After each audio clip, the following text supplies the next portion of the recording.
बिस्मिल्लाहिर्रहमानिर्रहीम। अस्सलाम वालेकुम। एक गांव में एक साहिब का अपनी बीवी के साथ कुछ झगड़ा हो गया। अभी झगड़ा खत्म नहीं हुआ था कि इसी दौरान उनका एक मेहमान आ गया। खावंद ने इसे बैठक में बिठा दिया और बीवी से कहा कि फलां रिश्तेदार मेहमान आया है, इसके लिए खाना बनाओ। वो गुस्से में थी, कहने लगी ना तुम्हारे लिए खाना है ना तुम्हारे मेहमान के लिए। वो बड़ा परेशान हुआ कि लड़ाई तो हमारी अपनी है, अगर रिश्तेदार को पता चल गया तो ख्वामख्वाह की बातें होंगी, लिहाजा खामोशी से आकर मेहमान के पास बैठ गया। इतने में उसे ख्याल आया कि चलो बीवी अगर रोटी नहीं पकाती तो सामने वाले हमारे हमसाए बहुत अच्छे हैं, खानदान वाली बात है, मैं इन्हें एक मेहमान का खाना पकाने के लिए कह देता हूँ। चुनाचे वो उनके पास गया और कहने लगा कि मेरी बीवी की तबीयत खराब है, लिहाजा आप हमारे मेहमान के लिए खाना बना दीजिए। उन्होंने कहा बहुत अच्छा, जितने आदमियों का कहें खाना बना देते हैं। वो मुतमईन होकर मेहमान के पास आकर बैठ गया कि मेहमान को कम से कम खाना तो मिल जाएगा, जिससे इज्जत भी बच जाएगी। थोड़ी देर के बाद मेहमान ने कहा जरा ठंडा पानी तो ला दीजिए। वो उठा के घड़े का ठंडा पानी लाता हूँ। अंदर गया तो देखा कि बीवी साहिबा तो ज़ारो कतार रो रही थी। वो बड़ा हैरान हुआ कि ये शेरनी और इसके आंसू। कहने लगा क्या बात है। उसने पहले से भी ज्यादा रोना शुरू कर दिया। कहने लगी बस मुझे माफ कर दें। वो समझ गया कि कोई वजह जरूर बनी है। इसके खामद ने कहा कि बताओ आखिर तुम्हारे रोने की वजह क्या है, तुम ऐसे क्यों रो रही हो। बीवी ने कहा पहले मुझे माफ कर दें, फिर मैं आपको बात सुनाऊंगी। खैर उसने कह दिया जो लड़ाई झगड़ा हुआ है मैंने वो दिल से निकाल दिया है और तुम्हें माफ कर दिया है। कहने लगी कि जब आपने आकर मेहमान के बारे में बताया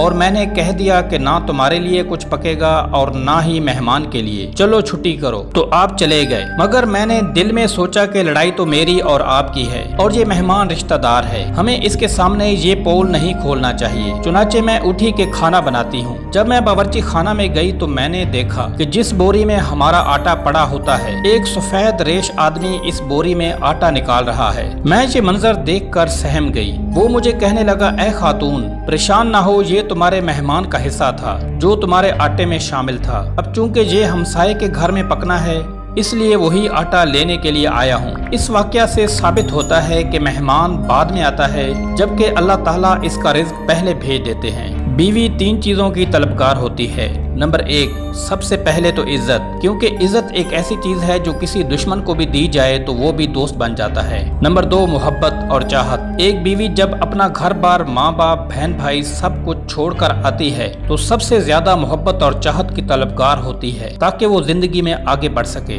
नंबर तीन, एक बीवी चाहती है कि उसका शौहर दीनदार और हक के रास्ते पर चलने वाला हो, क्योंकि वो चाहती है कि शौहर उसकी दुनिया भी संवारे और आखिरत भी।